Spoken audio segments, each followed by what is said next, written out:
깊이 성찰하고 반성하고 또 앞으로는 지금까지와는 완전히 다른 변화되고 혁신된 새로운 민주당으로 거듭나겠다는 의미로 부족함에 대해서 사과드리고 사죄드리고 그리고 앞으로 더 잘하겠다는 다짐으로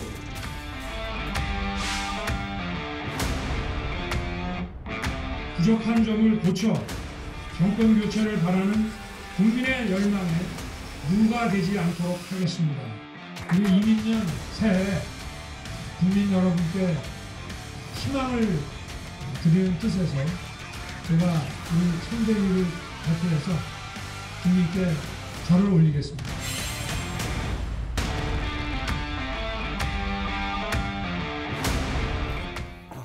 네, 여의도 사사건건 시간입니다.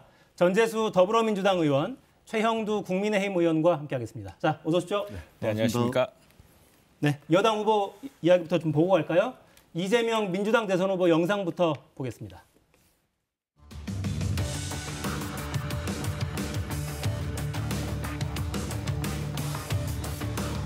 공급 과잉이라는 말씀을 하시게 되더라도 반드시 내 집마련 꿈을 위해서 대량 공급의 약속을 지키도록 하겠습니다.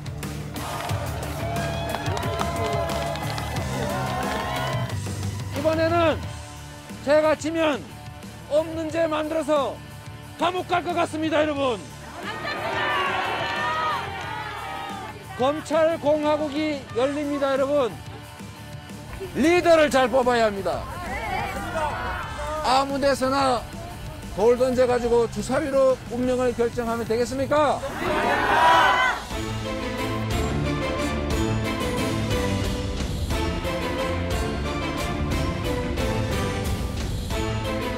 마침 또 신년이고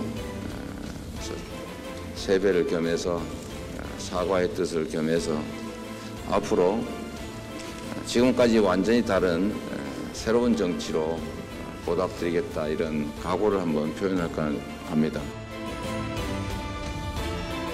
수도권 전역을 평균 30분대 생활권으로 연결하는 교통혁명을 추진해서 경기 도민들의 직주 근접성을 대폭 높이겠습니다.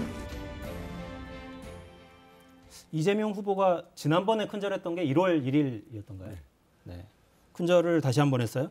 오늘 큰절은 어떤 의미로 이해를 해야 될까요? 일단은 최근에 이제 지지율 정체 형상이 저희들이 예상했던 것보다 조금 길어지고 있습니다.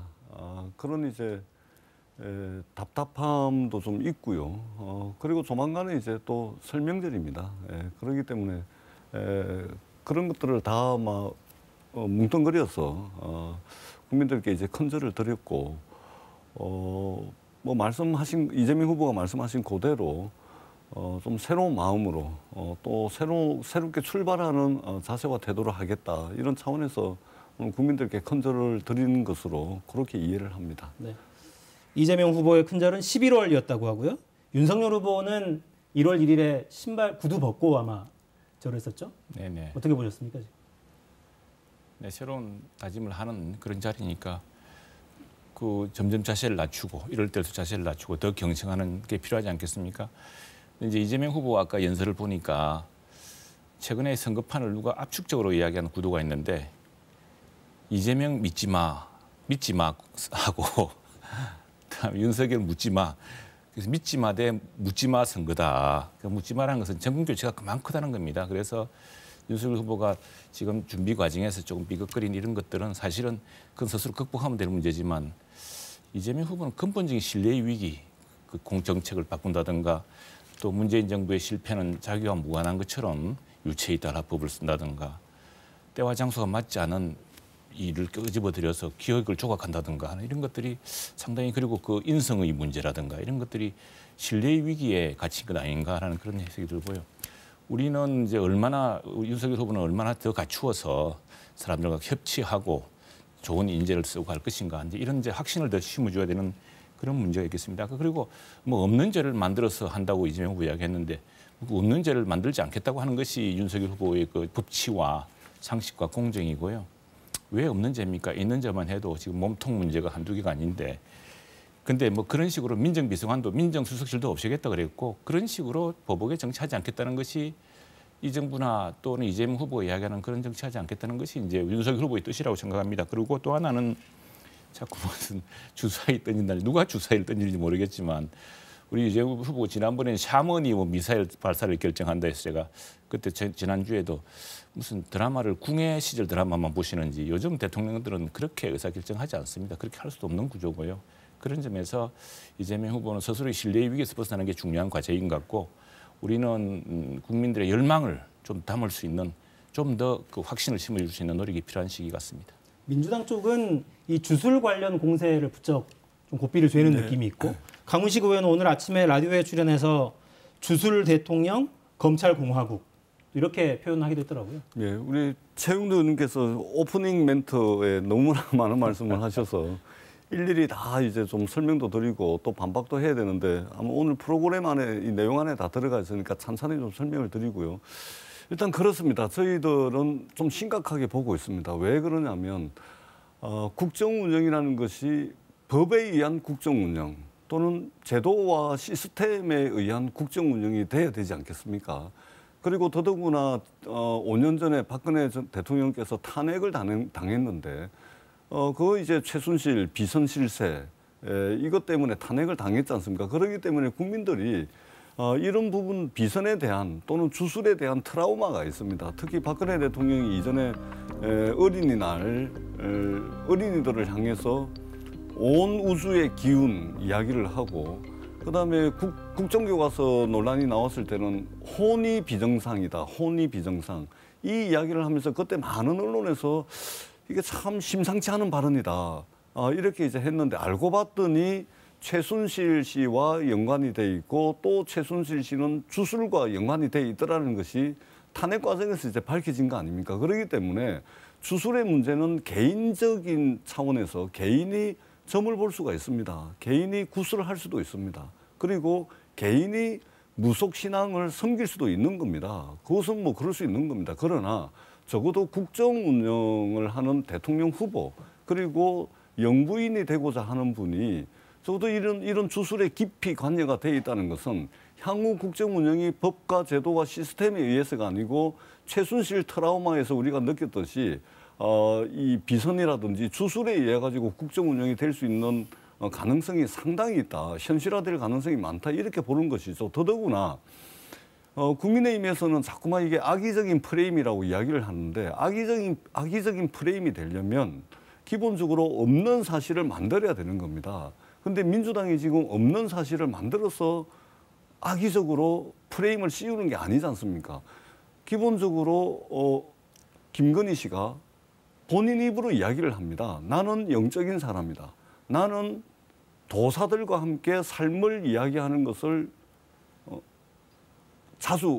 도사들과 함께 삶을 자주 이야기를 한다. 그리고 윤석열 후보가 손바닥에 왕자를 그려오고 국민의힘 경선 과정에서 천공서성이 나오죠. 건진법사가 나오죠. 무정도사가 나오고 그러니까 숱하게 많은 이 정황들과 또 캠프 내의 어떤 보도를 통해 가지고 캠프 내에 어떤 정언들이 있는 겁니다. 차고 넘치는 이런 것들이 있기 때문에 우리 국민들은 최순실 국정농단 사태를 보면서 주술에 대한 트라우마를 가지고 있고 그리고 김건희 씨와 윤석열 후보를 보니까 상당히 그러한 부분에 좀 매몰이 돼 있다. 자칫 잘못하면 주술 공화국이 탄생할 수 있다. 이렇게 이제 우려를 하는 것이죠. 이재명 후보하고 민주당은 무슨 궁예 드라마 보고 관심법으로 모든 문제를 해석하는 것 같은데 이제 실제로 그랬으면 안 될 테고 또 그럴 일도 없을 겁니다. 또 그렇지도 않고요. 예컨대 민주당이 과거에 그 탄핵 국면에서 박근혜 대통령이 7시간 동안 뭐 어디서 구판을 벌였네. 온갖 거짓말을 다 하지 않았습니까? 사실 다른 게 하나도 없습니다. 그런데 또다시 이제 이렇게 하고 있는데 지금 우리 윤석열 후보의 공약을 보면 우선에 제1부속실도 없애겠다 그랬고 국정을 투명하게 정말 최고의 전문가를 써서 하겠다고 했기 때문에 그런 어떤 인치의 문제, 그런 몇몇 측근의 비선의 문제 같은 것을 철저히 차단하겠다는 것이 지금 우리 오랜 정치의 실패, 정치의 실패를 극복하기 위한 노력으로 하는 것이 그래서 뭐 광흥창 팀이니 뭐 이런 팀들 하지 않고 정당과 국회와 함께 하겠다고 하지 않았습니까? 그런 것들을 우리가 계속 강화시켜 나갈 것이고요. 또 뭐 하나 지금 역시 이재명 후보가 큰 신뢰 위기에 빠져 있다 보니까 티끌만한 걸 가지고서 이걸 뭐 큰 뭐 기둥이라고 지금 계속 우기지만 그 사슴을 말로 만들 수는 없습니다. 자, 김건희 씨가 영빈관을 옮기겠다 그랬습니다. 어떻게 생각하십니까? 김건희 씨가 영빈관을 옮기겠다 그랬습니다. 저는 들은 적이 없습니다. 그런 이야기를. 어디서 누가 이야기했습니까? 언론에서 많이 보도가 되고 있고요. 예. 그 어떤 전쟁이가 실제 그렇다더라도 그렇다고 옮길 수 있습니까? 어떤 그러니까요. 대통령 아니 문재인 대통령은 광화문으로 옮기지도 않았는데 아니, 그게 그런 말이 됩니까? 그 서울의 소리 기자가 예. 어떤 도사가 윤석열 후보가 대통령이 될 텐데 그렇게 되면 영빈관을 옮겨야 된다라고 그 도사가 이야기를 했다. 이거 어떻게 생각하냐라고 했더니 김건희 씨가 영빈관 옮길 거야. 이렇게 이야기를 합니다. 그러니까 뭐냐면 그 사담을 더구나 서울의 기자가 일부러 유도신문한 것이네요. 보니까. 제가 좀 말씀을 드릴게요. 그다음에 홍준표 후보와 유승민 후보를 향해서 구설했다라고 김건희 씨가 이야기를 합니다. 구설. 홍준표, 유승민 두 후보는 전혀 사실 무근이라고 이야기를 했지만 유승민, 홍준표 후보가 구설했다라고 이야기를 하면서 김건희 씨가 뭐라 그러냐면은 누가 구설하는지 누가 점을 보러 다니는 건지 자기한테 보고가 다 들어온다고 이야기를 합니다. 자기 입으로. 자기한테 굿하는 사람, 점 보러 다니는 사람 자기한테 보고가 다 들어온다라고 이야기를 합니다. 이거 뭐냐면 주술계의 어떤 여왕 같아요. 자기한테 보고가 다 들어온대잖아요. 보고가.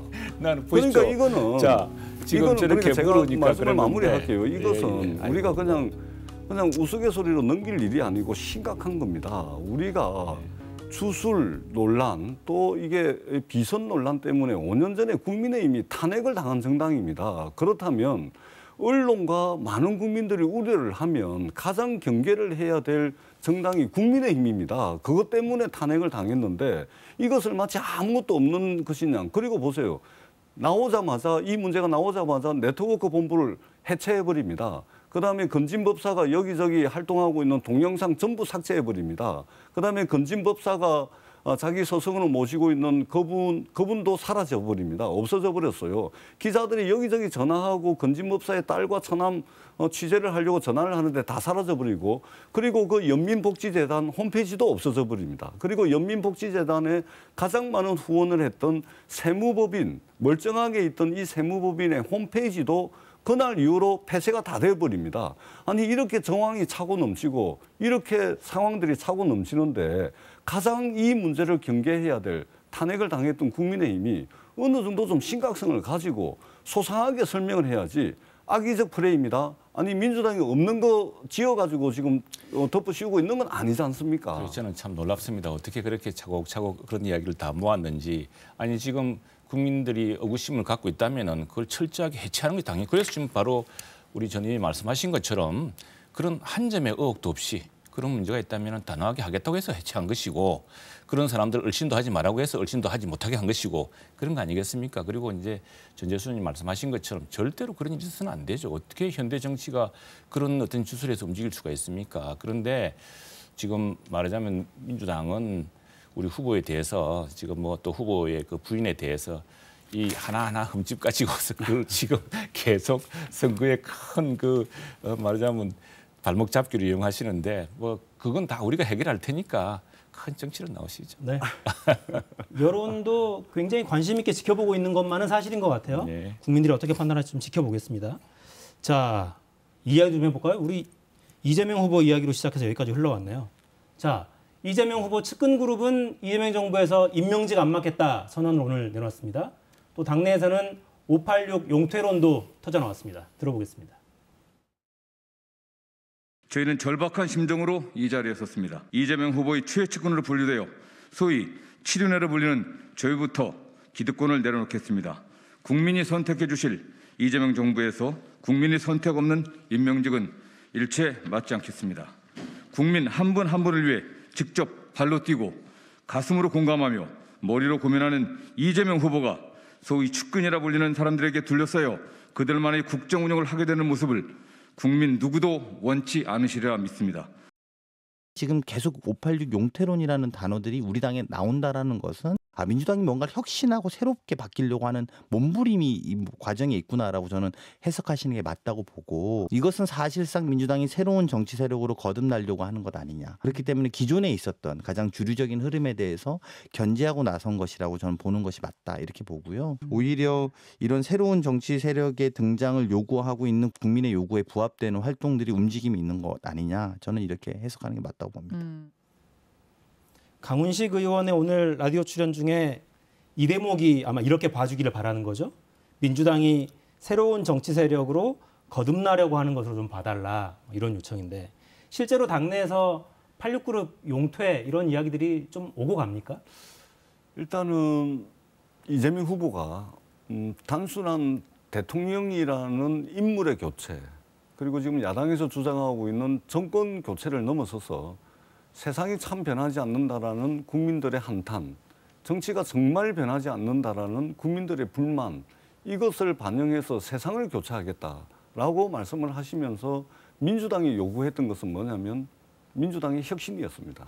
그렇기 때문에 민주당의 혁신을 계속해서 주문을 해왔고, 그런 차원에서 논의는 물밑에서 좀 있었는데 그동안 이제 지지율이 좀 좋고 뭐 그러다 보니까 이제 논의가 좀 끊기다가 최근에 이제 민주당이 이게 지지율이 좀 박스권에 갇히면서 이게 좀 위기 의식도 있고, 그런 차원에서 이제 김종민 의원 이제부터 시작을 해서 이런 논의가 다시 조금 이제 시작이 되고 있고, 그리고 이것을 말하자면 어떻게 동력을 만들어야 될 거 아닙니까? 에너지가 있어야 되겠죠. 그런 차원에서 아마 오늘 이재명 후보의 소위 말해서 언론에서 이야기하는 7인회 의원들이 모여서 이재명 정부에서는 그 어떤 임명직을 맡지 않겠다. 말하자면 일종의 기득권을 내려놓는 이런 이제 결단을 한 것 같고요. 이것이 아마 시발점이 돼서 586의 문제는 당내에서 좀 일정하게 논의의 흐름이 시작이 될 수밖에 없다. 저는 그렇게 생각을 합니다. 최 의원은 86그룹에 해당하시죠? 당은 다르지만. 예. 저도 참 86 세대로서 민주당이 저지른 문제긴 하지만 같은 세대로서 책임감 느끼고 있습니다. 근데 약간 이제 좀 뜬금없다 생각이 들긴 합니다. 그렇긴 한데, 그러나 정치를 바꿔야 된다는 것을 우리 모두 공감하는 대목입니다. 특히 민주당 정부 내에서 86세들이 전부 장관하고 하지 않았습니까? 그래서 지금 오죽하면은 우리나라가 이 헌법상 내각제 비슷하게 현역 의원이 국회의원을 장관을 겸직하는 제도가 있습니다. 그래서 지금 너무 민주당 정부에서 그걸 많이 해가지고 이거 자체를 금지해야 되는 거 아니냐는 이야기까지 나오고 있거든요. 특히 뭐 정치인 출신들이 잘하는 경우도 있는데, 이제 전체적으로 문재인 민주당 정부의 정책 실패가 너무 크다 보니까 그런 이야기 나오는 것 같습니다. 그런 자성의 움직임, 정치권의 자성의 움직임은 당연한 일이고요. 또 그것도 우리 당도 생각하고 있는 대목이 있고, 특히 뭐 삼선 연임 금지 같은 이런 것은 상당히 긍정적이라고 봅니다. 근데 이제 문제는 지금 민주당의 위기는 이재명 후보의 믿지마 신뢰 위기다. 그런 점을 스스로 해결해야 될 텐데, 아마 제가 보니까 이 사실은 이재명 캠프에 있던 정승호 의원이나 김용진 의원 이런 분들 참 같이 의정 활동을 해보지만 많이 배울 수 있는 분들이거든요. 옥석이 좀 있긴 한데 이 중에 실내 중에는. 그런데 이런 분들이 스스로 저렇게 용퇴를 결정할 정도로 참 민주당이 큰 신뢰 위기에 갇혀 있구나. 그것을 후보로는 안 되니까 이제 참 훌륭한 의원들이 먼저 나서서 이렇게 분위기를 바꾸려는 걸 보고서 참 한편으로는 이게 우리 정치 교체의 큰 하나의 시금석이 되겠지만, 지금 대선 국면이기 때문에 오히려 이재명 후보의 그런 문제, 근본적인 문제를 해결하지 않고서는 민주당의 그 중진들의 또 86 후보, 양심적인 86 후보들의 86 의원들의 이런 행보만으로 해결되기는 어려울 것이다 생각을 합니다. 제가 이 질문을 이렇게 한번 드려볼게요. 당을 쇄신하고 새로운 정치를 만들고 이런 전략과 방향, 구체적인 방법론은 참 많을 텐데, 그중에 왜 86그룹의 용퇴, 왜 이 구호가 나왔을까요?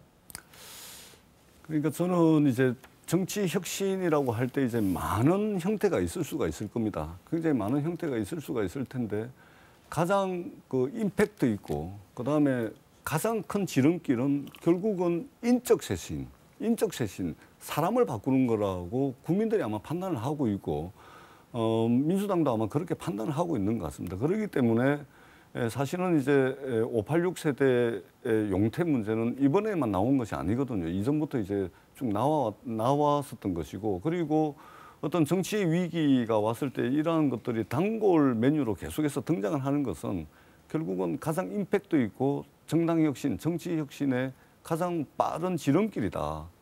그렇기 때문에 이런 문제가 이제 계속해서 나오고 있지 않는가 그렇게 생각을 하고요. 제가 최영대 의원님께서 신뢰의 위기를 자꾸 말씀을 하셔서 한 번만 말씀을 하시면 그냥 넘어가려고 그랬는데 신뢰의 위기를 자꾸 말씀을 하셔서 한 말씀을 안 드릴 수가 없는데, 사실은 신뢰의 위기는 뭐 이재명 후보도 뭐 전혀 없다라고 제가 말씀은 드리지 않겠습니다. 근데 사실은 윤석열 후보도 신뢰의 위기가 상당히 있죠. 지금 나오고 있는 주술, 무속 논란에서부터 시작을 해서 오죽했으면 김종인 위원장이 시키면 시키는 대로 연기를 좀 해달라. 아는 내용이 하나도 없다는 것이죠. 국정 현안에 대한 인식이나 국정 능력, 오죽했으면 홍준표 후보가 국정 운영 능력을 담보할 조치를 취해달라, 처가 비리 엄단 선언을 해달라라고 이야기를 했겠습니까? 그만큼 윤석열 후보도 엄청나게 많은 신뢰 위기를 겪고 있다. 이 말씀을 드리고, 뭐 여당을 향해서, 민주당을 향해서 후보를 빗대서 신뢰 위기다. 이렇게 이제 규정적으로, 확정적으로 말씀을 하시는 것은 조금 과한 비판이 아닌가 이렇게 생각을 합니다. 주제로 좀 돌아가서요. 예, 86그룹 이야기를 좀 하고 있었으니까, 사실 DJ가 발탁해서 86그룹들이 대거 정계 입문을 하고, 임종석 실장 청와대에서도 아주 오랫동안 일했고, 뭐 아랍 쪽과도 외교 관계도 열심히 뭐 개입하기도 하고 여러 움직임들은 보여줬죠. 그럼에도 불구하고 이제는 왜 청산의 대상이 됐는지, 왜 용퇴 이야기가 꾸준히 나오는지, 그건 좀 어떻게 보세요? 남긴 게 뭔지, 뭐 때문에 이런 이야기가 나오는 겁니까? 사실은 그 서강대 이철성 교수가 쓴 이런 386 세대에 대한 586 세대 분석 책자가 있습니다.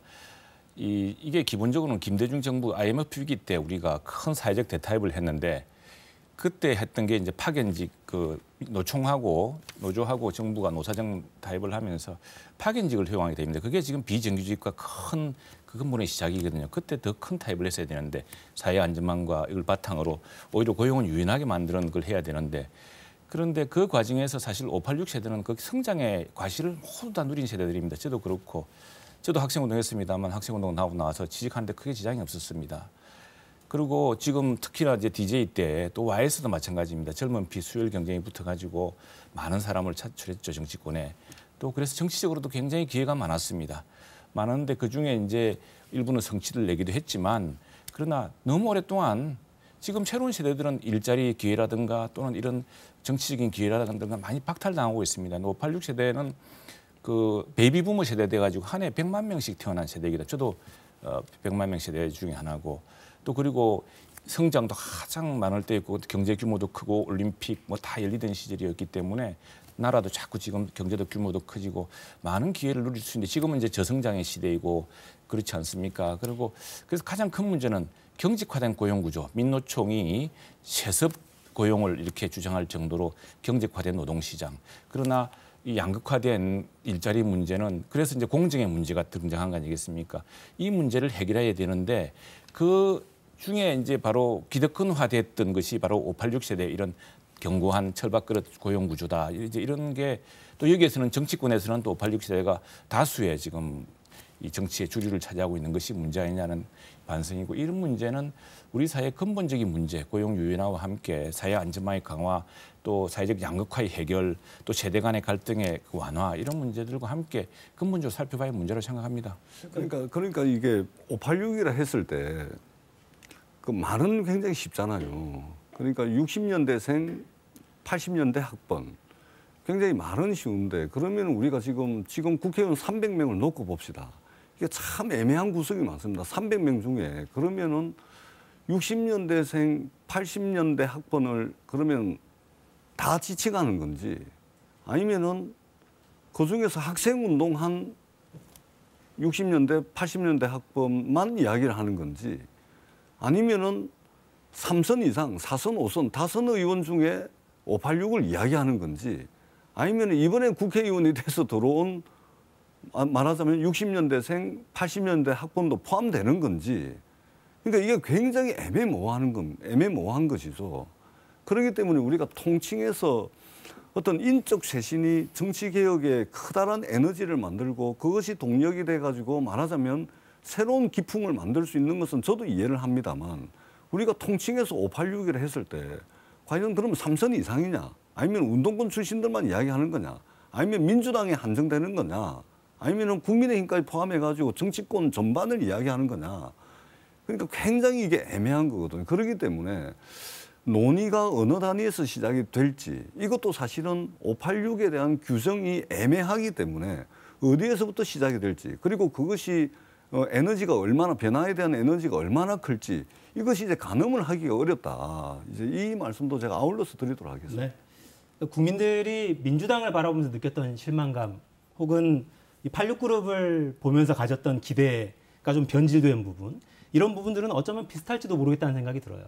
그러니까 뭔가 변화의 깃발을 들고 앞장서 싸웠던 사람들이기 때문에 특히 학생운동 최 의원처럼 같이 하셨던 분들은 이런 분들이 정치권에서 이렇게 오랫동안 활동하면서 뭘 바꿔냈는지 이런 부분들은 좀 생각을 해볼 필요가 있지 않나 이런 생각이 그러니까 드네요. 구체적인 인물로 보자면 그럼 누굽니까? 대표적으로 민주당을 예로 들면은 우상호, 이인영 또 있습니까? 그러면은 300명 국회의원 중에 이 두 분만 그러면 어떻게 용퇴를 하면은 대한민국 정치가 바뀝니까? 거기에 추가할 사람 누가 있습니까? 그러니까 이게 애매하다는 것이죠. 예. 그럼요. 세대가 어떻게 하나의 집단으로 규정이 안 되는 거니까요, 원래가. 예. 그러니까 이게 말은 계속 나오면서도 그 범위를 어떻게 할 거냐. 그러니까 이게 논의를 뭔가를 시작을 해야 되는데 논의 출발을 어디서부터 어느 단위에서부터 논의를 시작할 건지 그럼 하면은 그 논의가 과연 탄력을 받고 동력을 받아가지고 정말로 하나의 커다란 정치 혁신의 커다란 물결을 이룰 것인가. 그것에 대한 의구심들이 있는 것이죠. 그러니까 굉장히 애매하고 이것은 정치권 전반이 정말로 이게 그러면은 60년대 생에 80년대 학번 여야를 막론하고 아니면 민주당에 다 모여서 한번 토론을 해보든지 그러니까 이게 굉장히 하기는 해야 되는데 그렇습니다. 그리고 임팩트 있는 것만은 분명한데 굉장히 애매하다는 것이죠. 그러니까 구체적인 방법론은 물론 고민이 필요하겠죠. 제가 한마디부터 보태면 사실 그건 학계에서 그리고 지금 이미 우리 출판계에서는 굉장히 큰 화제입니다. 불평등의 세대라고 하는 이철성 교수가 썼던 책이 바로 핵심적으로 왜 586 세대에 대한 이런 분노와 자질이 쌓이고 있는가에 대한 그 사회 경제적인 배경이 하나 있는 것이고 또 하나 90년대생이 온다는 그런 이제 또 새로운 세대의 어떤 기대가 있는 것이 아니겠습니까? 그런데 하나 또 중요한 것은 역시 어디서나 노블리스 오블리제, 노블리스가 귀족 이야기만은 아니고요. 좀 사회적으로 그동안 선택받아서 기회를 누리고 또 시험 1점 더 잘 봐가지고 그 점을 가지고 시험 한 점수 하나 더 얻은 가지고 이렇게만 했던 사람들이 그만큼 좀 반성하고 더 책임지고 이래야겠죠. 그런 사회적 각성이 중요한 시기라 생각하고 그건 뭐 저도 예외가 아니겠습니다. 네, 그러니까 정치 공학적인 어떤 접근, 구체적인 쇄신 대상이 누구냐, 누구를 성산해야 하느냐 이렇게 논의하면 굉장히 어렵죠.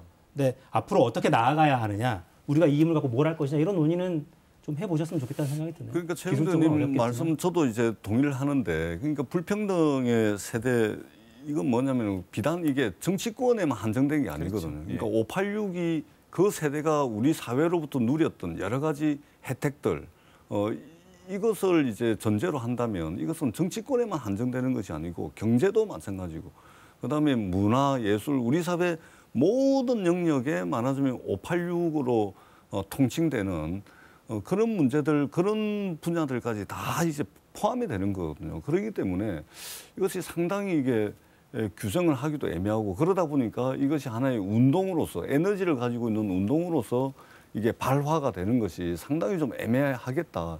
이제 이런 애로사항들이 있는 것이죠. 알겠습니다.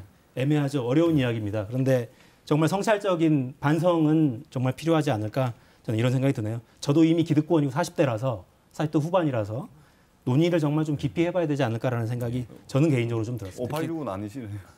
네, 특히 아직은 우리 20대, 30대의 그 충분한 기회, 우리가 얻었던 그런 기회가 있느냐 이런 문제에 대한 성찰이 좀 있어야 될 것 같습니다. 그러기 위해서는 고용 구조를 어떻게 바꿔야 될 것인지, 사회 안전망은 어떻게 다시 재구축해야 될 것인지 고민이 필요합니다. 네. 그러니까 대통령 선거가 그런 게 큰 주제입니다. 그러니까 이게 양질의 일자리는 씨가 마르고 있고 구조적으로 일자리는 줄어들고 있고 새로운 기술로 중무장한 플랫폼 기업들이 나오고 있고 그리고 그러다 보니까 새로운 형태 기존의 노동자가 아니고 새로운 형태의 노동자들이 생겨나고 있고 그러다 보니까 기존의 노사관계로는 이게 틀이 이제 안 되는 것이고 뿐만 아니라 이게 세계적인 글로벌 공급망 체계도 재편이 되고 있고 기후 위기라는 것이 이제 일상화된 재난의 형태로 다가오고 있고 뭐 이런 문제들을 좀 이제 좀 논쟁하는 그런 대선이 됐으면 하는 그런 아쉬움도 지금 있는 것이죠. 네. 국민들도 아마 그 모습을 기다리고 있을 거예요. 자, 야당 이야기로 넘어가 볼까요? 윤석열 후보는 오늘 안보 공약 내놨습니다. 영상 보겠습니다.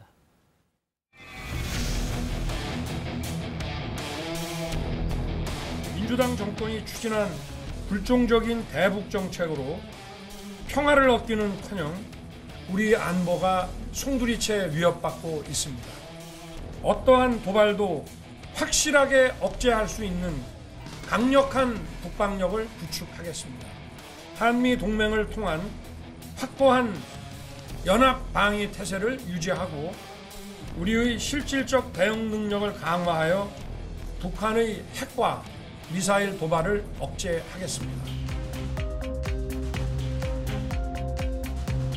녹취록 문제는 법원에서 공개하지 말라고 하는 부분까지 또 공개를 안 하겠다고 해놓고 또 뭐 뉴스를 통해서 막 공개를 하고 참 이 공영방송으로서 좀 저희가 이해하기 어려운 그런 상황입니다만은 어쨌든 이 녹취록에 의해서 좀 마음이 불편하신 분이나 상처받으신 분에 대해서는 저도 공인의 입장에서 늘 죄송하게 생각을 하고 있습니다. 네, 저희가 앞서서 무속과 관련한 토론은 조금 했으니까 방향을 약간 바꿔서요. 김건희 씨 발언으로 인해서 유승민 그리고 저기 홍준표 의원 불쾌감을 토로하기도 했고 그 이제 와이프 문제 때문에 오히려 원팀 더 멀어지는 거 아니냐 이런 우려도 좀 있을 것 같습니다. 두 분이 이제 크게 극복하셔서 정권 교체만큼 큰 시대적 과제가 됐습니까? 그런 문제들은 함께 이제 해야죠. 그리고 또 하나 뭐 이게 지금 사적 대화 아니 사적 대화 그리고 그 맥락이 있는 대화인데 한편으로는 무슨 이야기를 그렇게 길게 했나라는 생각도 들기도 하지만 그러나 근본적으로는 지금 뭐 이전에 보니 조국 전 장관도 뭐 이 사적 대화를 녹음하는 것은 미국에서는 불법이다. 그래서 아이폰에서는 아예 안 돼 있다. 구글 폰에서는 그 통화를 녹음을 하기 시작하면 계속 상대방의 지금 당신 대화를 상대방이 녹음하고 있으면 알려준답니다. 지금 이제 그런 문제가 있는 그만큼 사적 대화의 본질 문제가 중요한 것이고 지금 뭐 두 분이 큰 지도자로서 정권 교체를 위한 큰 대회 어쨌든 저런 문제로 사소하게 흔들리기보다는 그게 합리화실 것으로 믿고 있습니다. 근데 저것도 저건데 사실 차라리 출당시켜줬으면 좋겠다는 발언까지 해서 홍준표 의원 같은 경우는 이게 쉽겠나 이런 생각이 들긴 합니다. 관전하는 입장에서는. 안타까운 대목이긴 한데 그런데도 뭐 홍준표 대표 우리 당의 큰 기둥 아니었습니까? 대선 후보도 하시고 당 대표를 2분 하시고 원내 대표도 하시고 또 서울에서 4선도 하시고 했던 분이기 때문에 아마도 지금 서운한 감정이 있겠지만 큰 심정으로 대의를 벗어나지 않을 거라 생각합니다. 이번 일을 계기로 해서 홍준표 대표는 윤석열 후보 중심의 국민의힘이 홍준표 후보를 완전히 버리고 가는 결정을 내린 것 같습니다. 완전히 이제 버리는 것으로 대략 정리가 된 것 같습니다. 그러지 않고서야 서로 대통령 후보 자리를 놓고 경쟁했던 두 분이 비공개로 했던 이야기를 윤석열 후보가 당 사무총장에게 전달을 하게 해서 당 사무총장이 당원 자격을 박탈할 정도의 구태 정치인으로 홍준표 대표를 규정을 해버린 것이죠. 이쯤 되면 이제 홍준표 대표는 윤석열 중심의 국민의힘에서 같이 갈 수 없다. 버리고 가야 된다. 이런 이제 결정을 내린 것이고. 네, 이런 해석에 대해서는 어떻게 생각하세요? 그러니까 그렇잖아요. 저녁에 비공개 만찬을 한다더라. 이게 알려졌을 때만 해도 야 드디어 이제 원팀 가나 보다. 이런 생각들을 대부분 했다가 다음날 아침에 갑자기 분위기가 바뀌었거든요. 해석하기가 좀 힘들긴 합니다. 우리 그리고 당원들의 판단이 있고 또 국민들의 판단이 있겠죠. 지금 뭐 이미 말로서 사태가 상당히 악화되어 있기 때문에 저는 더 보태지 않겠습니다. 그런데 여기에 대해서 아마 정치 지도자로서 뜻으로 현명한 판단을 할 거라 생각을 하고요. 또 국민들로서는 어쨌든 힘을 합쳐서 우리 당원들이 특히 그렇습니다. 지지자들도 그렇고 정권 교체를 많이 바라시는 분들이 큰 대의를 위해서 힘을 합쳐야 할 시점에 이 뭐하는 짓들이냐라는 이런 또 그 실망감도 크게 표시하고 있기 때문에 그런 여론들을 잘 살피셔야 될 것 같습니다. 그러니까 왜 그러냐면 지금 이 상황에서 홍준표 후보하고 대충 이제 해가지고 원팀으로 대충 묶어서 원팀 가잖아요. 재보궐선거 때문에 공천 문제 때문에 이 문제가 됐는데 이거 가더라도 6월 대선 대통령 선거 끝나고 난 뒤에 6월 1일이면 지방선거 하는 날입니다. 지방선거 때도 홍준표 후보가 또 이런 식의 이 통제되지 않는 조율되지 않는 요구들을 계속 할 것이기 때문에 지금 무마해가지고 원팀으로 간다 한들 또 이게 이 분란의 씨앗이 된다. 그래서 이번에 확실하게 정리하고 가는 것으로 아마 국민의힘이 대충 정리를 한 것으로 보여집니다. 알겠습니다. 흐름 좀 지켜보죠. 일단 놀라운 그림이긴 했어요. 무슨 상황인지 해석이 잘 안 되는 그런 그림이긴 했습니다. 자, 안철수 후보 이야기 좀 해야죠. 국민의당 대선 후보 안철수 행보 잠시 보겠습니다.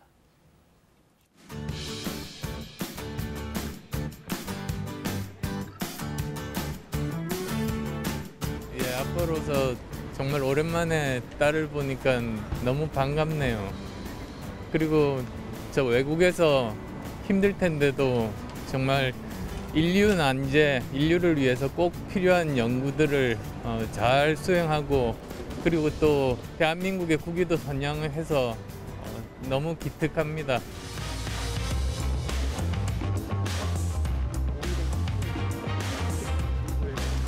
(4차) 산업혁명에다가 그 다음에 공급망 쇼크 그리고 또 탄소 중립 이슈까지 겹치다 보니까 이 에너지 전쟁 정말로 치열합니다. 그래서 우리나라가 에너지 주권 국가가 되는 것이 저는 나라의 운명이 달려 있다.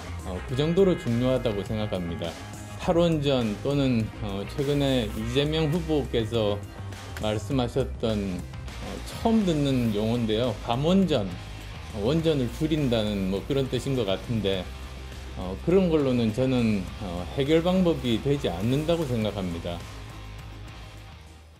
네, 안철수 후보도 딸이 귀국하니까 너무 좋아하네요. 아빠 맞네요.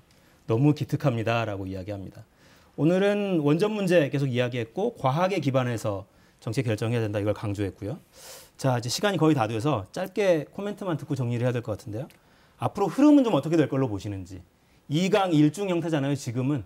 안철수 후보는 물론 3강으로 만들어서 몸값을 쭉 올리고 싶어 할 테고 앞으로 흐름은 좀 어떻게 예상하십니까? 일단은 지금 이제 윤석열, 이재명, 윤석열 후보 두 후보 모두 이제 경향성을 띤 어떤 추세적인 여론 지형은 만들고 있지 못하다. 전화 면접 조사에서는 말하자면 이재명 후보가 좀 좋게 나오고 AR에서 자동응답 여론조사에서는 윤석열 후보가 조금 더 잘 나오는 뭐 그런 이제 엎치락 뒤치락 이 과정을 겪고 있는 것이고 결국은 국민들이 이번에 비호감 대선이라고 말씀을 하시는데 결국은 선거를 하는 것은 일할 사람을 뽑는 겁니다. 그렇다면 일 잘할 사람을 뽑는 것이 낫겠죠. 그런 측면에서 본다면 지금 엎치락 뒤치락 하고 있는 이 여론 지형이 설명절을 지나면 좀 일 잘할 사람, 그래도 일 좀 할 사람, 이재명 후보로 돌아서지 않을까 그런 기대를 가지고 있습니다. 네. 이준석 대표와 안철수 후보는 연일 신경전 중인데 단일화는 어떻게 될까요? 정권 교체라는 거대한 흐름이 있고 거대한 열망이 있기 때문에 안철수 후보도 결국 정권 교체라는 열망에 함께할 거로 생각을 합니다. 그리고 또 이준석 대표하고 안철수 후보의 관계는 또 우리는 당대표이기 때문에 우리 당으로 단일화가 당연히 돼야죠. 그리고 단일화 논의하는 것 자체가 우리 당으로 보자면 상당히 이건 양강구도로 가서 우리 정권 교체의 주역이 되는 입장에서 보자면 부적절한 논의죠, 사실은. 그러나 또 안철수 후보가 일정한 기대를 얻고 있는 만큼 그런 기대조차 우리가 함께 힘을 합쳐서 정권 교체 반드시 이루어야죠. 이를 제대로 잘하는 사람이 중요합니다. 이를 그르쳐서 완전히 나라를 거들려게 하면 큰일 납니다. 알겠습니다. 저희들은 정권 교체를 넘어서서 세상 교체까지 하도록 하겠습니다. 그렇게 합시다. 알겠습니다. 지금까지 최형두 전재수 의원과 함께했습니다. 두 분 감사합니다. 네, 고맙습니다.